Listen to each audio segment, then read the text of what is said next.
저는 이 책을 읽었어요. 저는 이제 아까 슬라이드에 넣는 거 깜빡해가지고 디지털 부자가 알아야 할 NFT라는 책인데 이 책을 전부 읽고 여기다 넣으려고 했는데 사실은 챕터 1밖에 못 넣었어요.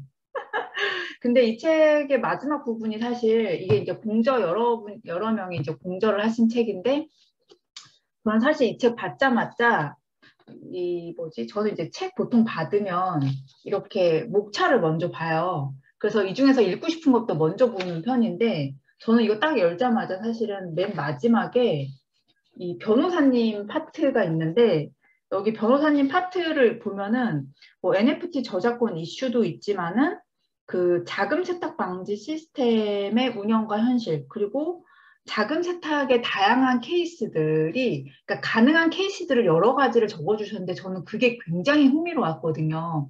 그래서 여기 자료에 넣고 싶었는데 넣지는 못했어요. 왜냐하면 챕터 1밖에 기술을 못해가지고 근데 이게 내용이 뭐 NFT를 이용해서 자금 세탁의 가능성 혹은 메타버스 상의 뭐 이걸 통해서 가능성 이런 것들이 좀 나와 있는데 이 변호사분이 이제 K뱅크 그 컴플라이언스 쪽에 계셨던 분이기도 하고 저는 이제 예전에 이제 만나가지고 얘기를 나눠본 적이 있는 또 변호사 분이세요. 그래가지고 저는 이제 이 가상자산을 가지고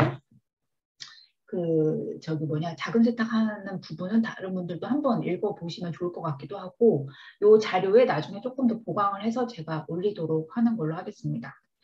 제가 본 거는 이제 챕터 1 부분인데, 디지털 부자가 알아야 할 NFT라는 그 책의 첫 번째 장이라고 보시면 될 것 같아요. 어, 그, 읽고 나서 사실 요거를 제가 이 책을 꼭 해야겠다라는 거는 목적 의식을 갖고 이 책을 한 게 아니라 마침 이 책이 저한테 이렇게 그러니까 아는 분이 이제 지인분이 책을 쓰셔갖고 보내주셨는데 그래서 이 책을 이제 봐서 이 책으로 해야겠다 그냥 되게 쉽게 결정을 해가지고 이걸 했어요. 요새 좀 바빠가지고 자료 준비를 많이 못했는데 그래서 오늘 이 책을 보고 나서 제가 느낀 거는 NFT 공부를 좀 해야겠구나. 다른 분들이 되게 공부를 많이 하시는데 저는 그렇게 제가 공부를 하고 싶다는 생각을 많이 하진 않았었거든요. 디파이만 열심히 이제 보고 있었는데 이 책을 보고 나서 다른 분들처럼 나도 NFT를 좀 공부를 해봐야겠다는 생각이 좀 많이 드는 책이긴 했습니다. 그 이유가 NFT만 가지고 그러는 게 아니라 뭐 디파이라든지 메타버스 세계랑 연관이 되어져서 굉장히 좀 큰 상품이 될 수도 있겠다는 가능성을 많이 보게 된 것 같아요. 이 책이 자료는 이제 책에 나와 있는 내용과 플러스 기사라든지 기타 제가 조금 보충해 놓은 자료들을 같이 좀 짬뽕을 해서 자료를 만들었습니다. 그리고 보시면은 디파이랑 NFT랑 메타버스에 대해서 뭐 정의를 내리고 정의 내렸는데 뭐 디파이는 다 아시는 것처럼 뭐 가상자산 기반의 탈중앙화 금융 이제 블록체인 금융 또는 이제 뭐 크립토 금융이라고 하죠. 그리고 NFT는 대체 불가능 토큰, non-fungible 토큰이고 그다음에 메타버스 같은 경우는 뭐 메타와 유니버스를 합쳐서 가상 초월 뭐 이런 거 하고 뭐 세계 우주 이런 걸 합성한데 3차원의 가상 세계를 이루는 날이라고 합니다. 근데 이제 현실에서는 이게 디파이라든지 NFT라든지 메타버스가 어떤 식으로 받아들여지고 있냐면 디파이 같은 경우는 이제 은행 업무에 뭐 블록체인을 좀 적용하는 정도라든지 NFT 같은 경우는 예술 작품을 블록체인에 좀 적용을 한다거나 판매에 있어서 메타버스 같은 경우는 이제 뭐 로블록스에서 좀 로블록스 같은 게임 그 가상 게임 을 통해서 구현이 되고 있다고 적혀 있고요. 그다음에 비율을 굳이 하자면 디파이는 블록체인 시대 금융이고 NFT는 블록체인 등기부, 그다음에 메타버스는 다음 세대의 놀이터, 인터넷 다음 세상이라고 이렇게 불리고 있다고 합니다. 그리고 이제 거래소 먹거리로서의 각각 디파이라든지 NFT라든지 메타버스 같은 경우는 디파이도 그렇고 NFT도 그렇고 메타버스도 그렇고 다 거래소들이 되게 먹거리의 연장선상에서 많이 생각을 하고 있잖아요. 디파이는 이제 그 금융 서비스 거래소가 금융 서비스를 출시하기가 좋으니까 요 디파이는 계속 관심을 갖고 있고 그리고 디파이 쪽이 굉장히 활성화가 많이 될수록 거래량이 굉장히 많이 일어나기 때문에 거래소에서는 또 다른 이제 수수료 수익을 이제 구체적으로 얻을 수 있는 부분이 있고 NFT도 좀 비슷한 것 같아요. 디지털 자산을 이제 발행하거나 거래를 하게끔 하는 플랫폼으로서 거래소는 생각을 해볼 수도 있고, 메타버스 같은 경우는 그 메타버스 플랫폼 안에서 일어나는 거래에 있어서 그거를 뭐 거래소하고 연동을 시킨다거나 그런 식으로 생각을 해볼 수 있을 것 같아요. 그리고 디파이 코인 중에 유명한 애들, 그다음에 NFT 코인 중에 유명한 애들, 메타버스 중에 코인 중에 유명한 애들 이렇게 좀 뽑았는데 이거 시총 기준은 2021년 1월이 참고로 1월입니다. 그래서 여기 보시면 테라가 있어요. 그래가지고 이건 참고로 하시면 될 것 같고, 지금은 순위가 많이 바뀌었을 것 같긴 해요. 그래서 뭐 그 디파이 같은 경우는 뭐 여기 1월 기준으로는 아발란체, 뭐 테라, 랩트 비트코인, 그다음에 유니스왑, 체인링크 이렇게 5개 정도. 그다음에 NFT로는 뭐 마나코인, 엑시, 그다음에 뭐 샌드박스, 세타, 테조스. 저도 이제 세타를 샀는데 잘 안 되더라고요. 그렇고 그다음에 메타버스로는 역시 마나, 엑시, 샌드박스, 그다음에 엔진, 왁스 이렇게 이제 왁스는 좀 오래됐죠. 이렇게 이런 코인들이 있다. 그리고 메타버스에 사용되는 기술 중에 이제 그 VR, AR, MR이 있는데 메타버스 관련 주가가 상승되면서 이런 관련 업체들도 좀 같이 좀 뛰어오르는, 그러니까 더 부각이 많이 된다거나 이런 회사들이 있어요. 저도 그러게요. 네, 채팅창 저도 세타가 메타로 NFT로 묶여서 조금 놀리긴 했습니다. 네, 메타버스에 쓰이는 기술, 주요한 기술 이제 3가지, VR, AR, MR이 있는데, 뭐 VR은 이제 버추얼 리얼리티고, AR은 어그먼티드 리얼리티, 그다음에 MR은 믹스드 리얼리티, 그리고 뭐 가상현실, 증강현실, 혼합현실이라고 이제 한글로는 번역이 되고 있고, 각각의 정의는 VR 같은 경우는 사용자가 완전히 가상현실의 세계를 체험하도록 도와주는 기술. 그러니까 완전하게 이제 가상 현실을 세계 도안 대표적인 게 이제 포켓몬고가 이제 있을 거고요. 포켓몬고 나오고 나서 한국 사람들도 굉장히 이걸 많이 했었는데 저는 그 당시에는 몰랐는데 좀 놀라웠던 게, 기억나시는 분들 있으실 수도 있을 것 같아요. 그 예를 들면 속초라든지 강원도라든지 관광지에 그 포켓몬고를 잡으려고 관광을 굉장히 많이 갔다는 거예요. 그게 실제 통계학적으로 굉장히 그 수치가 다 있다고 합니다. 그리고 올해 초인가 이렇게 TV에서 SBS인가 그 SBS였던 것 같은데 그 창업 경진대회 같은 걸 TV에서 한 적이 있어요. 그때 되게 유사한 아이템을 가지고 창업 아이템으로 가지고 나와서 그때 최태원 회장인가 아니면 그 이승원 대표인가 하여튼 누군가가 되게 좋게 봐서 그 투자를 되게 잘 진행을 했었던 회사가 하나 있어요. 고등학생이. 어쨌든 요게 이제 VR이고, 그 다음에 AR 같은 경우는 이제 현실 이제 위치, 기울기 정보를 활용해서 추가적인 이미지나 정보를 보여주는 기술이고요. 대표적인 게 이케아 플레이스라는 거예요. 이 앱이 이게 가구 배치 AR 앱인데 써보신 분들이 있으실지 모르겠어요. 이게 그 이케아 앱을 깔아가지고 내 방에 이걸 갖다 대고 사진 찍거나 갖다 대고 해서 가구를 배치하면은 그걸 이제 모양을 만들어 주는 거예요. 실제 있는 것처럼. 그래서 이런 거가 있습니다. 그리고 MR 같은 경우 이제 그 VR과 AR의 뭔가 기술 한계를 보완하고자 하는 기술이라고 하는데 저는 개인적으로 이 MR이라고 하는 게 굉장히 B2B 시장에서 굉장히 좋은 아이템이라고 생각을 많이 하고 있어요. 접하신 분들이 있으실 수도 있을 것 같은데, 그 윈도우 그 홀로그래픽 그 플랫폼인데, 그러니까 왜 화상 회의할 때 아니면 이제 저희가 매트릭스 보면 왜 화면 이렇게 공중에서 넘기는 거 있잖아요. 그게 이제 MR의 기술의 일종이라고 하더라고요.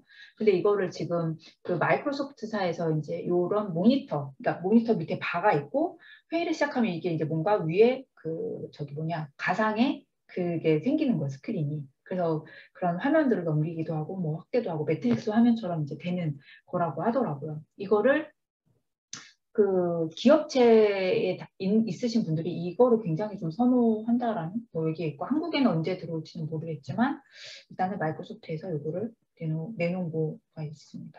그리고 여기에 따라서 이제 LG 같은 이제 그 모니터나 디스플레이 만드는 회사들도 이 분야에 굉장히 관심을 많이 가지고 있다고 하더라고요. 근데 어쨌든 다른 이런 하드웨어가 됐던 소프트웨어가 됐던 어떤 기술이 됐던 이 메타버스의 이런 기술들이 조금 되게 주요하고, 이런 회사들이 굉장히 기업의 가치가 굉장히 많이 높아지고 있다고 합니다. 그리고 메타버스 서비스로는 대표적인 건 이제 이프랜드, 그다음에 제페토, 로블록스 이렇게 세 개는 이 책에서 소개를 하고 있는데요. 이프랜드는 이제 SKT에서 국내 회사 이제 대기업 SKT에서 만든 그 메타버스 플랫폼이고, 그리고 제페토는 이제 네이버에서 만든 그 메타버스 플랫폼이죠. 그래서 네이버 Z라는 이제 분리된 법인, 작년인가 법인 했을 거야 아마. 그래서 네이버 Z라는 회사로 해서 법인은 이제 미국하고 홍콩에도 최근에 홍콩까지 확장을 했고, 이제 로블록스는 이제 뭐 미국 회사죠. 굉장히 오래됐네요. 2006년이니까. 그리고 제페토가 2018년, 이프랜드가 2021년.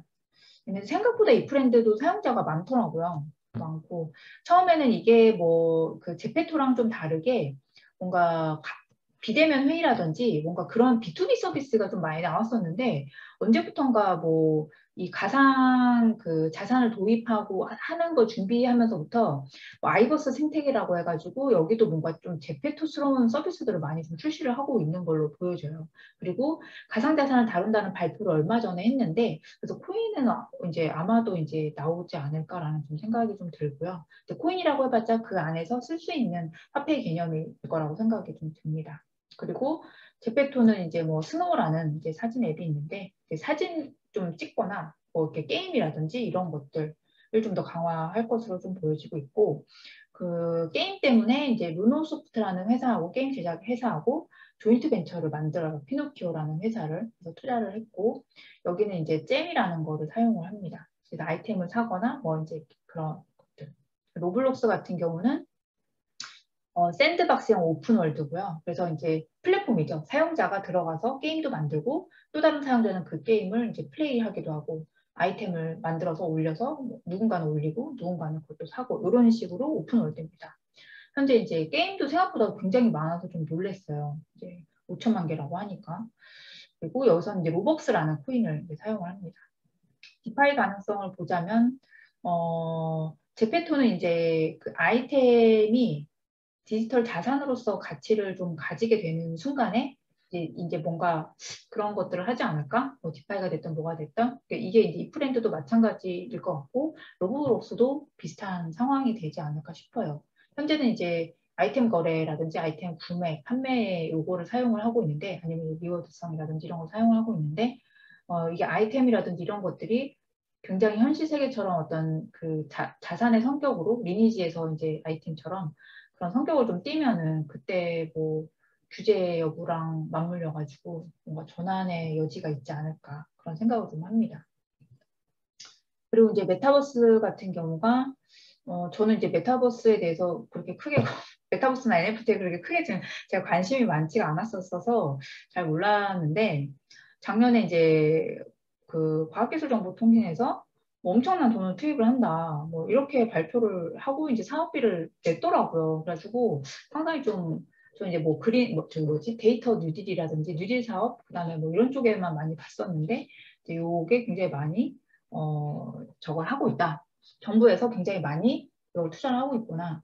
그래서 올해도 이제 그 뭐지 대선 이슈 중에 하나가 가상자산에 대한 뭐 규제를 완화하겠다라는 내용이 많이 나왔는데, 비슷한 맥락이지 않을까라는 좀 생각을 해봤습니다. 그래서 뭐 디지털 산업 육성 지원이라고 해서 뭐 인력부터 해서 뭐 사업 지원, 창업 지원 여러 가지가 되게 있더라고요. 그래서 굉장히 돈이 많이 들어가고 있고, 그리고 SKT에서도 그 방금 전에 이제 그 이프랜드가 나왔었는데, SKT가 생각보다 빠르게 이런 이제 플랫폼 사업, 그러니까 IT 플랫폼 사업에 굉장히 많이 그 뭐지 그 푸시를 굉장히 많이 하는 느낌을 많이 받는 것 같아요. 작년에 그 이프랜드도 그렇지만 그 DID 이제 저희가 이제 그 DID 스터디를 또 많이 했었잖아요. 근데 이제 SKT도 이제 DID를 하는데 이거를 이제 금융사랑 같이 협업을 하는데 생각보다 좀 다양한 부분에 쓰려고, 특히 이제 NFT라든지 이런 데도 뭔가 연동을 한다거나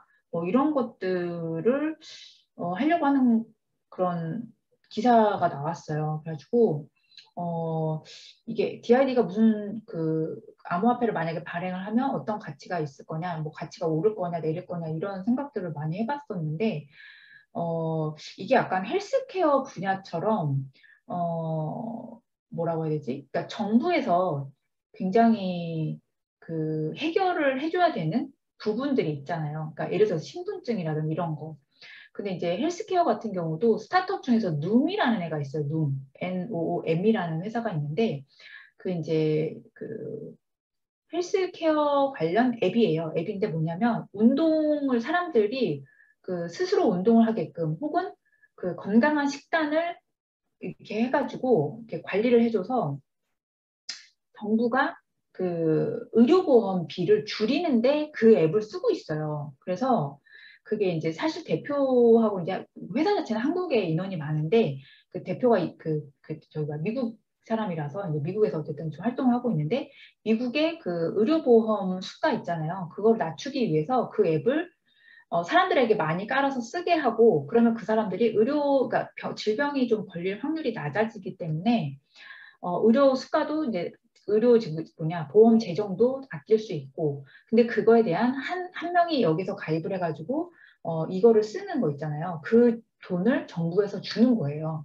그래서 이런 식으로 사업을 하는데 되게 굉장히 꾸준하게 성장을 하고 있고 실제로 그 효과가 있어서 계속 성장을 하고 있더라고요. 근데 이제 일반 IT 서비스처럼 뭐 제이커브를 거리고 막 이러는 거는 아니지만 어쨌든 그런 게 있어서 생각보다 이거 DID도 그럴 수도 있겠다라는 생각도 좀 들고 이런 뭐 메타버스에 대한 뭐 정부에서 미래 사업, 미래 먹거리라고 뭘 생각한다거나 뭐 그 뭐지? 가상융합 경제라는 어쨌든 이게 뭐가 될지는 모르겠지만 여기 분야에 이제 이런 것들을 쓴다라고 하면 왜냐하면 이게 뭐 그 저작권이라든지 어쨌든 그 블록체인이 이제 그 등기 같은 역할을 하잖아요. 그래서 되게 여러 가지 방면에서는 정부에서 비용을 대신 지불해주는 형태가 될 수도 있겠다. 혹은 뭐 예를 들면 부동산 등기 같은 경우도 그 관련된 뭐 법무라든지 여러 가지 다 또 그 돈을 내게 돼 있잖아요. 수수료를.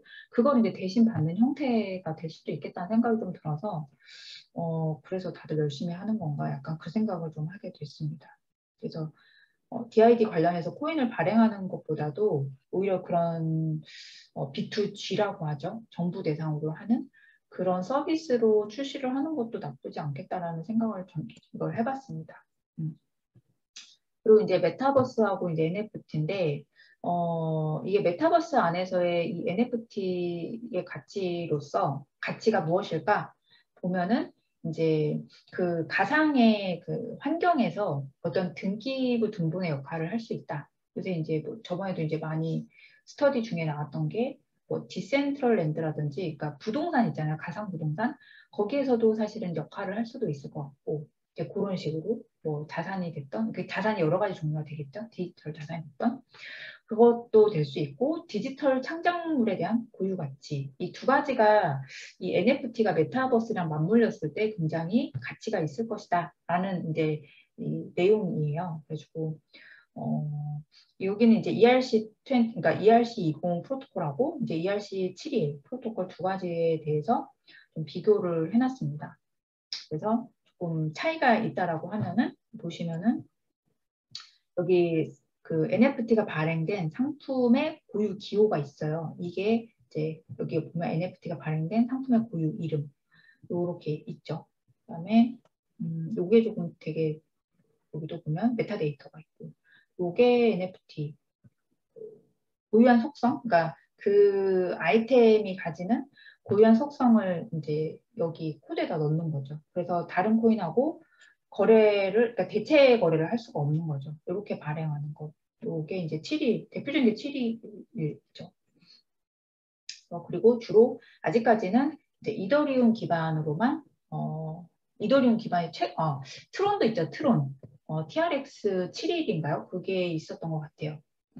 네. 어쨌든 그게 법령적으로 쓰이는 거는 그래도 그나마 좀 가장 안정적으로 쓰이는 거는 그 이더리움 기반이라고 볼 수 있을 것 같습니다. 메타버스의 제 가치는 어쨌든 크게는 이 두 가지일까 될 것 같고 그리고 제가 이 디지털 창작물에 대한 고유 가치에 대해서도 생각을 해봤는데 제가 최근에 이제 그 음원 IP 있잖아요. 음원 IP라든지 그리고 음원 IP 프로젝트에 대한 검토랑 그다음에 요새 그 음원 사업을 하고 있는 음원 쪽에 관련된 스타트업을 하고 있는 곳에 자문을 해주고 있는데 그것 때문에 이제 이 디지털 창작물에 대해서 단순하게 이제 그 디지털 아트 그림 말고 저는 이제 음원이 굉장히 큰 시장이라고 많이 생각을 해서 그리고 가장 이 NFT랑 이 관련을 짓기가 가장 좋은 거 아닌가라는 생각을 사실 좀 많이 하거든요. 그래서 그 더 이거를 제가 공부를 좀 해봐야겠다는 생각이 좀 많이 들었습니다. 이번에 책을 보면서. 그리고 여기 보시면은 이제 발행하는 거, NFT 발행. 그러니까 민트가 이제 발행한다는 의미잖아요. 그래서 콘텐츠 거래하고 이제 재거래에 대해서 창작자에 대한 보상 절차를 나와 있어요. 이게 기사 자료인데 여기 보시면은 이제 이게 그림을 그리는 사람이 될 수도 있고 아니면 뭐 작곡 혹은 작사 혹은 이제 뭐 제가 뭐 예술가는 아니기 때문에 잘은 모르지만 어쨌든 디지털 상에서 창작할 수 있는 모든 것에 대한 그 크리에이터라고 본다면 이제 이게 민트 이걸 가지고 이제 민팅을 하는 거죠. 발행을 하는 거죠. 그러면은 여기 대해서 거래 금액을 이제 지급을 여기 누군가가 사주면 이게 거래가 되는 거죠. 그리고 이거를 또 누군가는 그거를 다시 또 재거래를 할 수 있고요. 그리고 근데 요 안에 그 음원 IP의 그 뭐지 산업의 구조를 보면은 원래 그 창작자하고 그다음에 이거를 유통하는 사람의 그 저거하고 수익하고 그리고 이거를 리메이크하는 거 있잖아요. 이렇게 해서 다 또 나눠져 있는데 이 구조를 잘 만들면 이렇게 NFT 안에다가 넣어볼 수도 있지 않을까라는 생각도 좀 들었어요. 아니면 NFT를 좀 다른 방식으로 좀 하면 어떨까? 그래서 이걸 좀 더 스터디를 해서 그 스타트업에 조금 이렇게 한번 아이디어를 제공해보면 어떨까? 요새 이 책을 보면서 좀 그 생각이 좀 들었고요.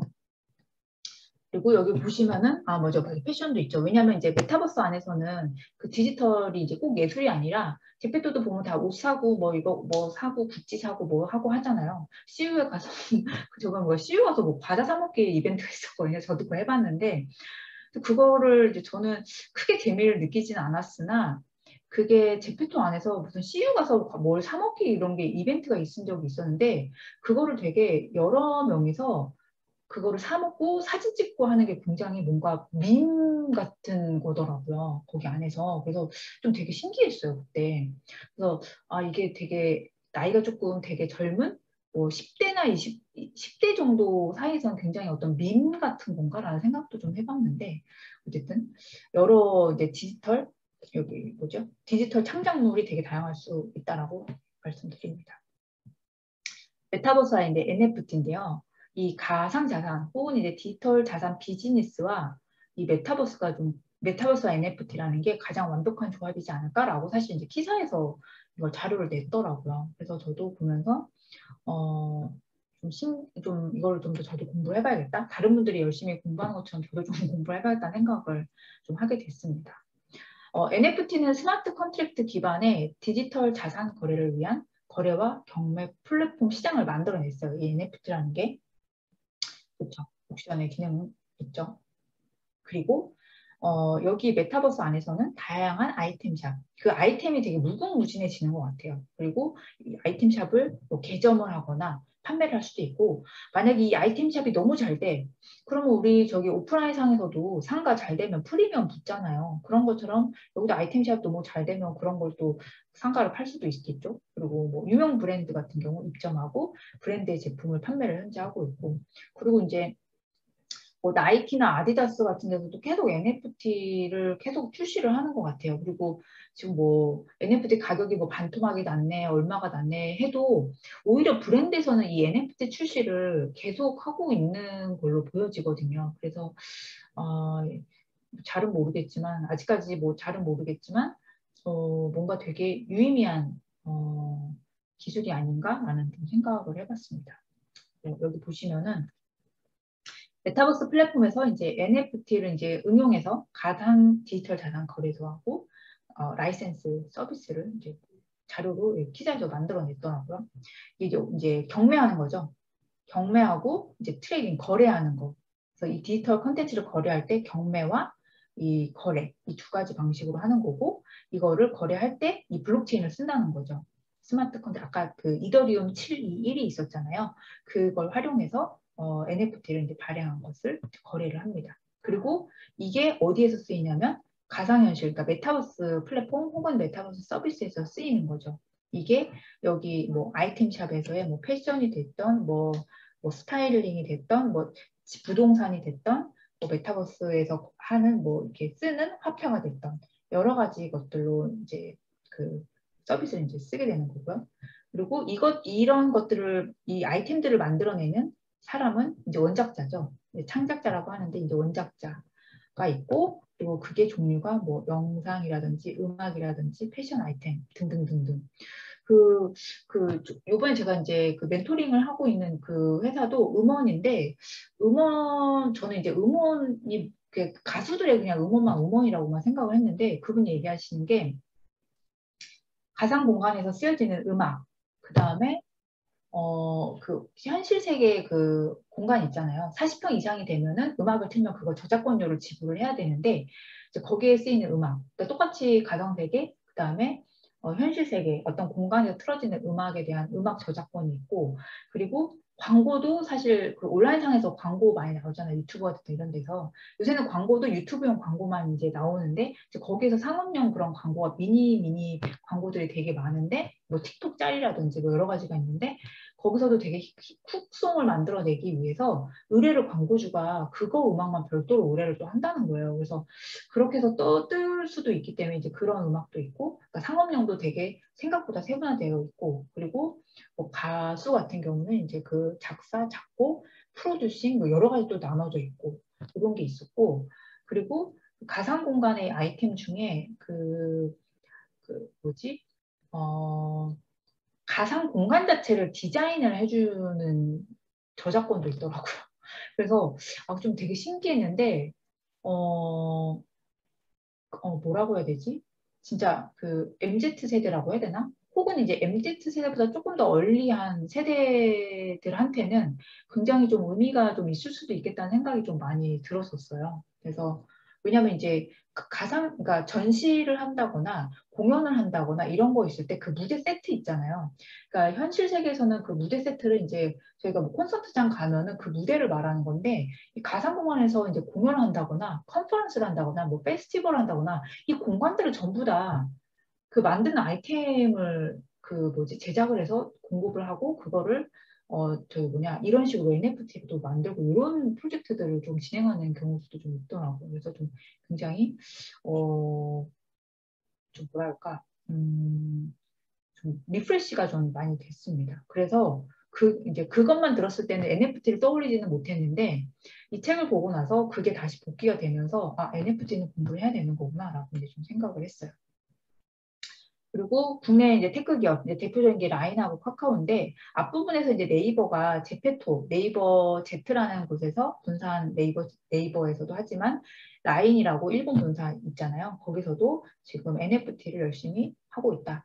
라인은 지금 일본에서 사실 일본 법인에서 NFT도 NFT지만 뭐 게임파이, 그러니까 디파이 뭐 이런 쪽으로 관련해서 굉장히 프로젝트를 열심히 하고 있더라고요. 올 가을에 뭔가 거대한 거 출시를 하는 그러니까 지인이 있어서 좀 얘기를 들었는데 어쨌든 라인도 굉장히 준비를 좀 많이 하고 있고 근데 제페토 그러니까 네이버는 제페토를 통해서 뭔가를 하지 않을까라는 좀 생각이 좀 듭니다. 그리고 여기 보시면 이제 월렛이라든지 뭐 마켓을 이제 베타로 운영을 한다거나 이런 것들이 좀 나와 있고요. 카카오야 뭐 워낙에 클레이튼이 있으니까 네. 카이카스라는 이제 전용 지갑을 통해서 그 오픈시라든지 이런 데 가면은 이제 그 클레이템 프로젝트들을 쭉 누르면은 국내에 되게 유명한 핫한 그 NFT 프로젝트들을 사실은 이제 많이 볼 수 있습니다. 그래서 이 프로젝트가 있고요. 해외 같은 경우는 이게 이제 작년 연말 자료기는 한데 그래도 참고하시면 좋을 것 같아서 일단 같이 가져와 봤습니다. 이건 이제 제가 찾아가지고 이제 같이 넣은 거고요.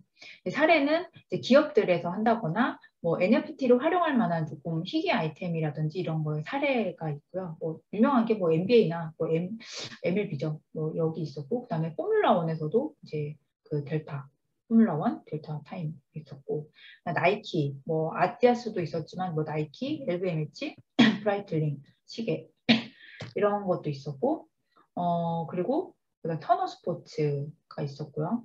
그다음에 워너 뮤직, 그러니까 음악 분야에서는 당연히 하는 게 맞을 것 같아요. 그리고 뭐 AMD는 왜 하는지는 잘 모르겠으나 어쨌든 AMD가 있었고요. 그다음에 마이크로소프트가 있었고 아주르, 그다음에 IBM이야 뭐 IBM은 이제 여기 IBM 산하에 그 뭐죠? 저기 리눅스 파운데이션이 있고 리눅스 파운데이션 아래에 하이퍼레저 파운데이션 또 있잖아요. IBM은 할 수밖에 없어서 뭐 나올 수밖에 없어서 그다음에 HTC와 삼성 예, 이게 있었고 뭐 삼성은 지갑 출시를 한 데다가 NFT를 또 추가로 했나 봅니다. 그리고 유비소프트, 그다음에 캡콤, 그다음에 아타리 이렇게 있고요. 그다음에 해외 같은 경우는 이제 뭐 소더비도 많이 하고 있죠. 그래서 되게 유명한 작품들이 있어요. 그래서 그림의 가격이라든지 이런 것들이 좀 있습니다. 네, 사고 싶지만 뭐 살 수 없고 이중섭 같은 경우는 이제 그 작가 유족분들이 반대해서 사실상 거래가 되지 않았죠. 그래서 그리고 이제 얼마 전에 거기 어디죠? 그, 그거 뭐죠? 국보인가요? 뭐더라? 갑자기 이름 생각 안 나는데, 국내에서도 기보가 아니고 국보인가? 하여튼 요게 유사한 프로젝트가 있는데, 그, 뭐지? 찾아서 말씀드릴게요.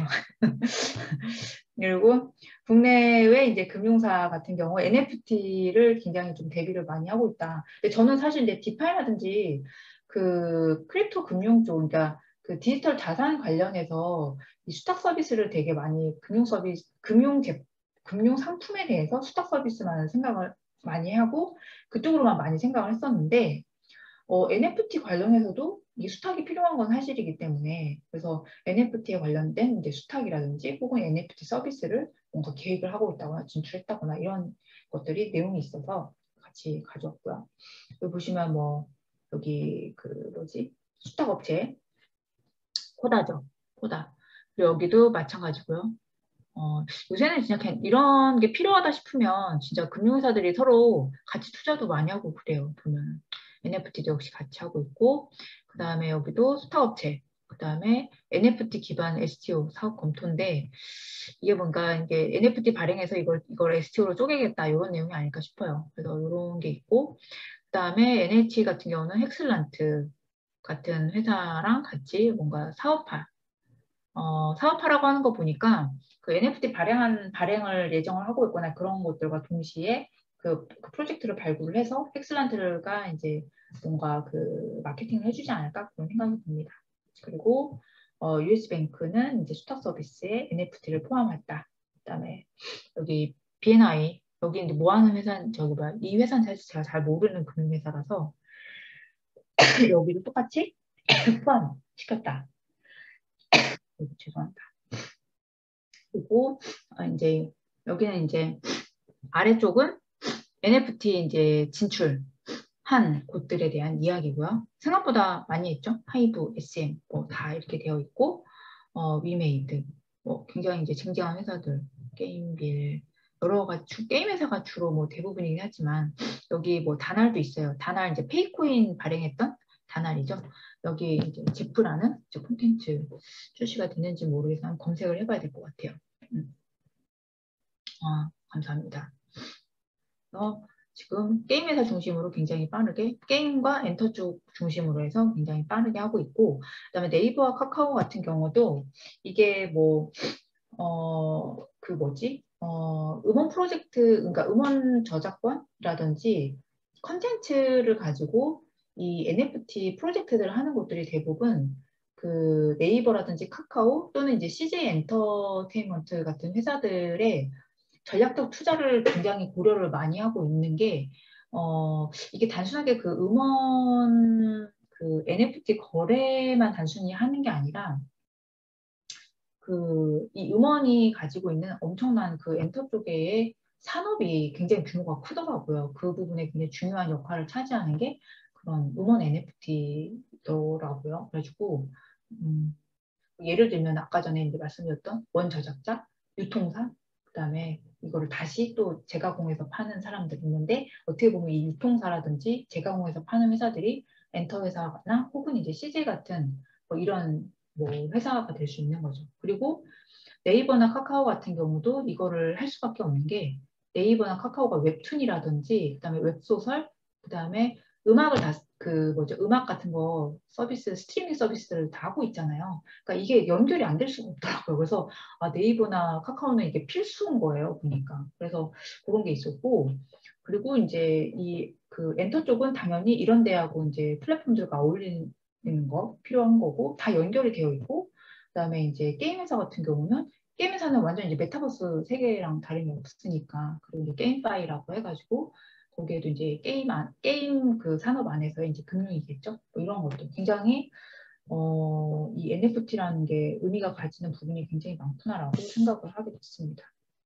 이게 거래와 발행을 할 수 있는 곳들이 요게 어떻게 보면 거래 또는 이제 발행할 수 있는 곳들이고요. 국내는 이제 비블록이라는 회사가 하고 있다고 했는데 아직 제가 이걸 확인을 하진 않았어요. 그래서 검색을 해봐야 될 필요는 있습니다. 그리고 요 나머지는 이제 거래와 발행을 하고 있다. 이건 이제 기사에서 발표한 자료라서 여기까지는 한번 있을 거고요. 여기 국내 비블록은 검색을 해봐야 될 겁니다. 그리고 대부분의 NFT는 이제 다오로 구축이 돼서 NFT 발행하고 거래를 하고 있고, 그다음에 거래에 대해서 이제 보상 절차를 스마트 콘트랙트로 진행하는 형태입니다. 그리고 아까 잠깐 말씀드리긴 했는데 트론, TRX 721이 이제 비이더리움 계열인데 아직 굉장히 이거를 많이 차용해서 쓰는 회사들이 많지는 않은 것 같아요.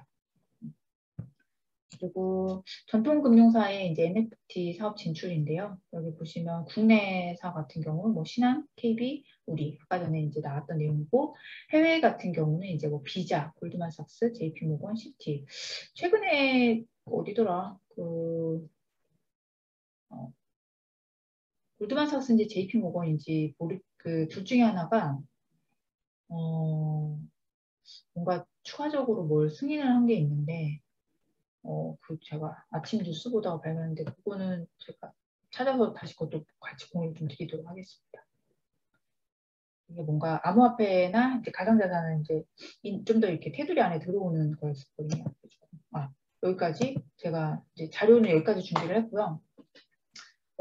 제가 이제 조금 뒷북이긴 한데 NFT를 다들 굉장히 열심히 막 엄청 핫하게 작년부터 많이들 공부를 하셨는데 저는 관심을 그렇게 크게 많이 가진 않아서 이 책을 보면서 그리고 이제 그러니까 이 NFT 관련된 책과 무관하게 사실 이 책 전에 그 NFT 책으로 되게 유명한 그 성선아 아니 어디지? 그 뭐더라? 그 어떤 교수님 있잖아요. 성 무슨 교수님인가? 그 분이 쓴 책이 있어요. NFT 관련된. 그 책을 봤는데 그렇게 막 와닿지는 않았었거든요. 그래서 저는 에이, 그냥 맞아요. 아, 맞는 것 같아요. 네네네. 송설아 교수님 맞아요. 그분이 아마 NFT 책을 작년에 그러니까 발행이 된다. 책을 출판을 하신 것 같는데 그거 책을 봤는데 저는 그게 약간 좀 그 오프시에 가서 해보기 약간 이런 내용이에요. 그러다 보니까 저는 그렇게 큰 관심이 좀 없었는데 그 사이에 제가 이제 스타트업들 관련해서 좀 미팅도 많이 하고 자문도 하고 뭐 이런 일을 하다 보니까 그러니까 의외로 응원이라든지 콘텐츠라든지 뭐 웹툰 기반으로 이걸 어떻게 또 IP를 활용해서 2차 사업을 만들고 이런 비즈니스 모델들을 이제 막 제가 이제 검토를 막 하고 뭐라 이렇게 하다 비즈니스 모델링을 도와주다 보니까 그리고 마케팅을 이제 좀 같이 좀 해줘야 돼가지고 그걸 보다 보는데 괜찮은데 이분들이 오히려 되게 저한테 NFT를 좀 많이 물어봤었거든요. 제가 NFT는 하지 마세요. 막 이런 식으로 그냥 막 이랬는데 이 책을 보니까 지금 NFT가 어떻게 보면 되게 좀 찬바람 날리고 있는 시기인데 지금 공부를 해서 잘 준비를 해서 뭐 하반기나 내년 상반기 정도에 해보는 게 되게 괜찮지 않을까라는 생각이 많이 들더라고요. 왜냐하면 어, 대기업 위주로 이 수요가 좀 많은 것 같아요. 그래가지고, 그리고 이제 그러다 보니까 이거를 잘 만들어서 출시를 했을 때, 그리고 이제 뭐 응원 사업도 B2C 같지만 B2BC잖아요, 사실. 그래가지고, 이거는 이제 그런 쪽으로는 서비스를 해봐도 괜찮겠다. 오히려 그 디지털 아트라고 하는 것들 그냥 뭐 이렇게 그 디지털 페인팅 해가지고 올려갖고 파는 이런 단순한 게 아니라 기존 산업에서 적절한 포인트를 잡아가지고 NFT를 결부를 시켜서 비즈니스 모델링을 좀 잘 만들면 굉장히 좀 매력적이겠다는 생각을 좀 하게 많이 됐어요. 그래서 관련해서 공부를 저도 좀 더 하겠다는 동기부여. 셀프 요번에 공부에 대해서 굉장히 좀 만족을 하고 있습니다. 내용을 좀 부시할 수 있으니 참고해 주시고요. 궁금한 거 있으시면 질문해 주십시오.